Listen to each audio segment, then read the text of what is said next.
वज़ीर-ए-आज़म का नोशकी में हमला पसपा करने वाले जवानों को खराज तहसीन।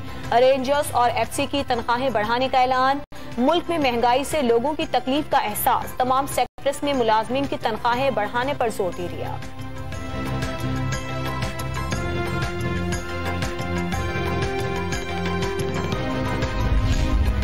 तहरीके अदम एतमाद के शोर में सियासी मुलाकातें तेज। MKM वफ़द की चौधरी बरादरान से मुलाकात, हुकूमत के साथ मगर फैसलों में आजाद हैं। ऑपोजिशन अभी किचन का सामान जमा कर रही है।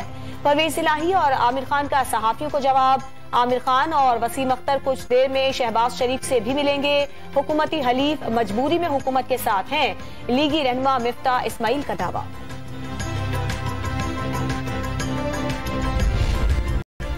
Opposition leader Shahbaz Sharif in house तब्दीली के लिए सरगर्म। हुकूमती इत्तेहादी जमात बलोचिस्तान अवामी पार्टी, काफ लीग और GDA के रहनुमाओं से भी मिलेंगे। लाहौर, कराची और कोयटा में अहम मुलाकातों का प्रोग्राम। पाक लेन और मनी लॉन्ड्रिंग रेफरेंस में दायरा इख्तियार के खिलाफ अपीलों पर समाअत 29 मार्च तक मुलतवी। आसिफ जरदारी को सुप्रीम कोर्ट से रुजू करने के लिए 1 माह की मोहलत।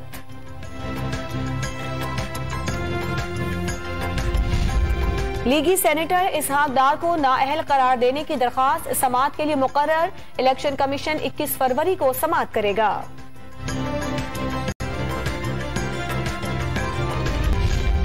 और कराची में नाजिम जोखी के इंसदाद दहशतगर्दी अदालत में पेश करने का हुक्म। जुडिशल मजिस्ट्रेट ने पुलिस के चालान पर समाअत के बाद फैसला सुना दिया।